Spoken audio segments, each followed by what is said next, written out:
Dans cette dernière vidéo, on va sonoriser l'application et on va créer un fichier jar qu'on pourra exécuter en dehors d'Eclipse.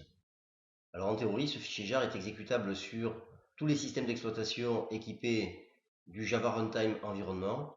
Alors je n'ai testé que sur Eclipse, mais en principe, ça doit marcher également sur Mac ou sur Linux. Donc on va maintenant dans Eclipse. Donc ici, j'ai créé un nouveau dossier, 1819 jeu Mario, dans lequel j'ai importé tout le contenu du projet 1818 jeu Mario.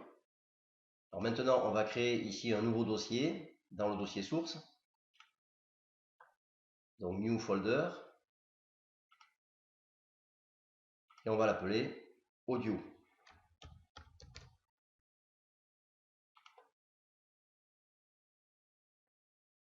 Dans ce dossier audio, on va importer tous les fichiers audio qu'on va utiliser dans l'application.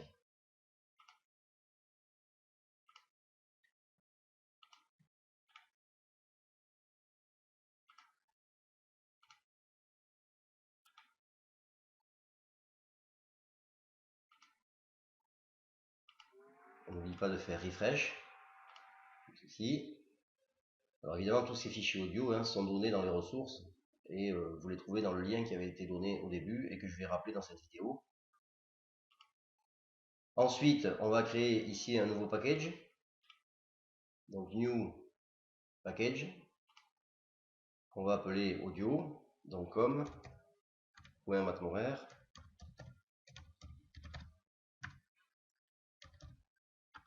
.audio. Et dans ce package, on va créer une nouvelle classe qu'on va appeler audio.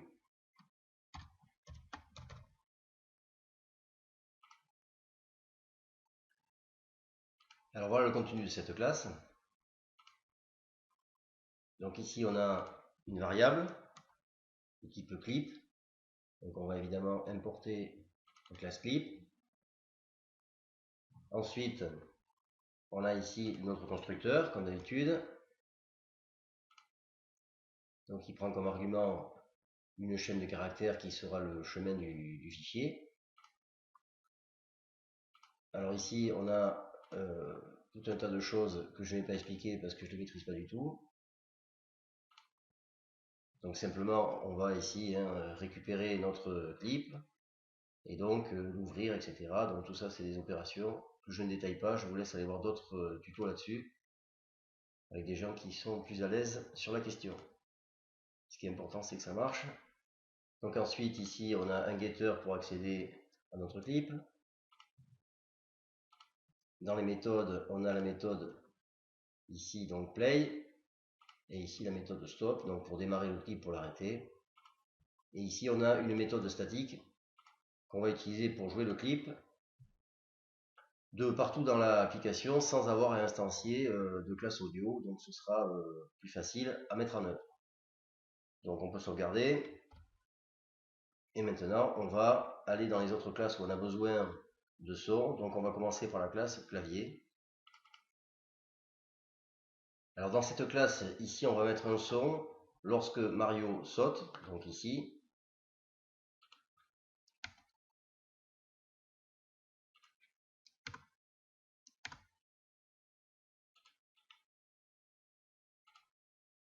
Donc on fait appel à la classe audio, par conséquent il va falloir l'importer, comme ceci. Ensuite on fait appel à playSound qui est donc la méthode statique qu'on a ici. Et donc ici on a le chemin de l'audio exactement comme on a fait pour le chemin des images, c'est-à-dire le dossier ici audio et ensuite le son. Alors évidemment ici vous voyez que l'extension WAV, Wave ou WAV, je ne sais pas comment vous dites, est nécessaire. Ici on ne peut pas mettre par exemple des MP3, ça ne fonctionnera pas. Donc on va tester. Alors ici maintenant, vous voyez quand je saute, j'entends Mario qui saute. Voilà, tout simplement. Alors maintenant on va s'occuper du bruit que fait Mario qui entre en contact avec une pièce. Donc on va aller dans la classe scène. On va rechercher le contact de Mario avec des pièces.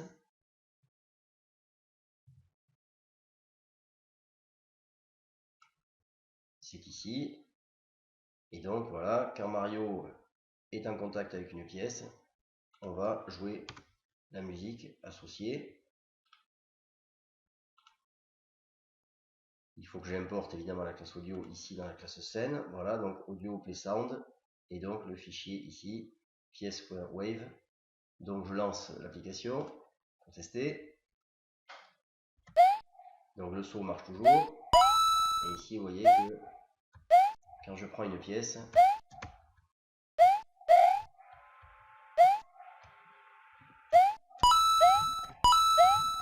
voilà, ça fait le bruit d'une pièce.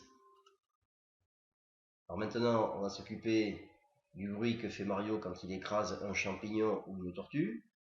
Donc on va aller chercher contact avec Mario et les personnages. Donc c'est ici. Donc ici on va rajouter de la même façon une instruction. Donc si le champignon est mort, hein, d'accord, donc is vivant égale false, uniquement dans ce cas, puisque sinon ce sera un autre bruit, ce sera le bruit boom puisque Mario meurt.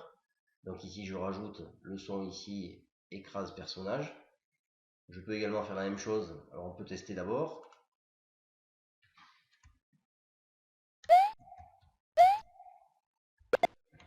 Vous voyez le bruit que fait lorsqu'on écrase un champignon. Je peux faire évidemment la même chose pour les tortues.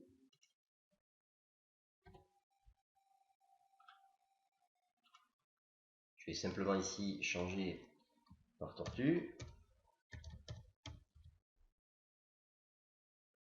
Je relance.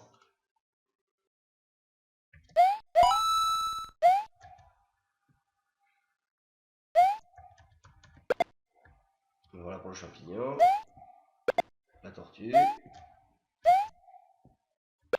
Le champignon. La tortue. Le saut. Les pièces. Etc. Alors on va maintenant aller dans la classe Mario pour gérer la mort de Mario. Donc ici, on va aller dans la méthode Mario meurt. Donc ici, et on va rajouter ici le bruit boom lorsqu'il meurt.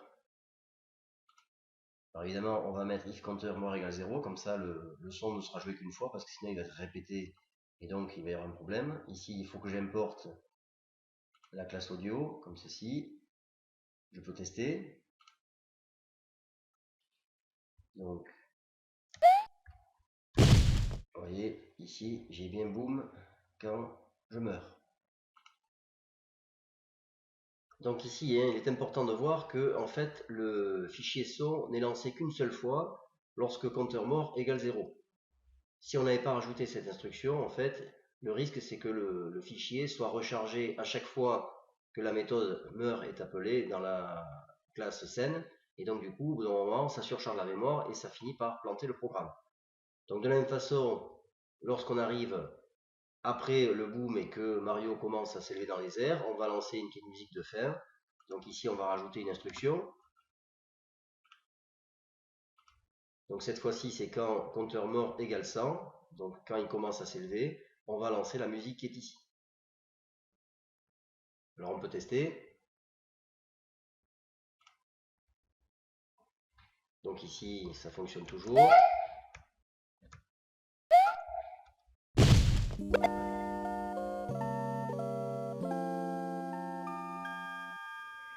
Et on a ici notre musique de fin. Alors il ne reste plus qu'à jouer une petite musique lorsque le jeu est gagné. Donc pour ça, on va aller dans scène. Alors ce qu'on va faire, c'est que comme la musique doit être jouée qu'une seule fois, on va se créer une petite variable qui va nous permettre de s'assurer qu'elle n'est jouée qu'une fois. Donc ici, on va mettre une petite variable private, booléen.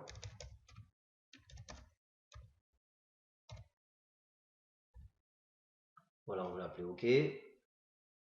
Ensuite, on va l'initialiser à true.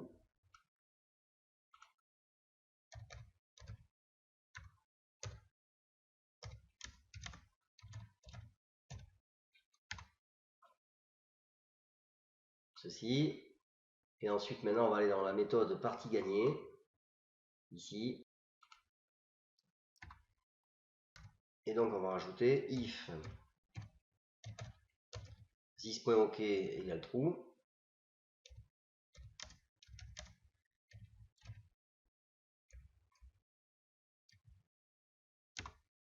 Alors à ce moment-là, on va jouer la musique de fin.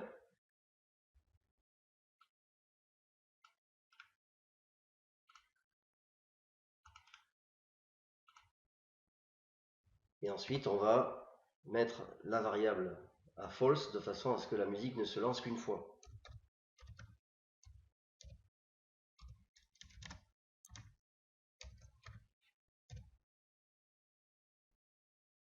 Comme ceci.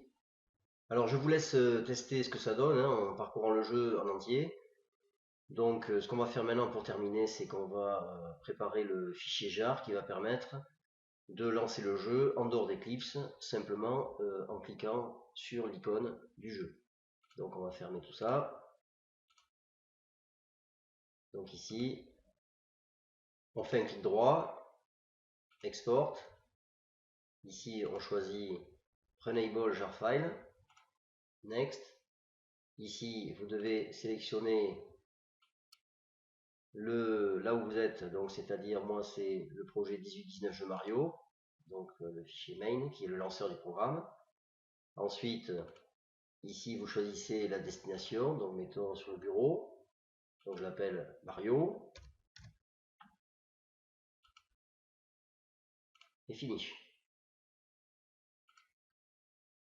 Et donc ici, voilà notre fichier Mario. Alors si je le lance, je constate qu'il y a une erreur, puisque je ne vois pas Mario. Par contre, quand il saute, je le vois. Alors d'où vient cette erreur? Rappelez-vous au début, j'avais utilisé une autre méthode pour afficher les images. Et je vous avais dit que ça posait des problèmes pour l'exportation ensuite du fichier. Alors ici, regardez, si je reprends la classe Mario, je m'aperçois, voilà qu'ici, vous voyez, ça c'est pas bon. Je n'ai pas corrigé, puisque le dossier SRC n'existe plus. Donc ici, je vais corriger, j'enlève ça. Ici. Ici.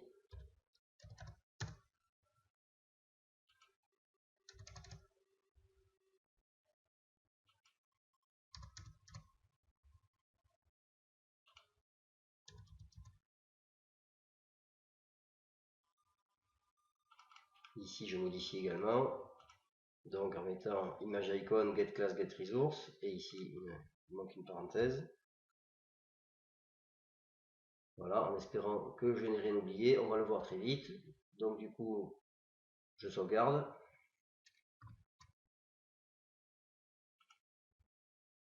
Et ici, cette fois-ci, je refais la même opération. Alors je peux lancer simplement pour vérifier que ça fonctionne. Donc c'est bon. Donc maintenant je refais, export, renable jar file, next. Ici donc je vérifie que j'ai bien le bon main. Ici donc je vais l'appeler Mario toujours. Finish, il me dit qu'il existe déjà donc oui. Et donc je vais tester, je relance mon Mario. Vous voyez qu'ici on le voit cette fois-ci. Donc je peux jouer normalement.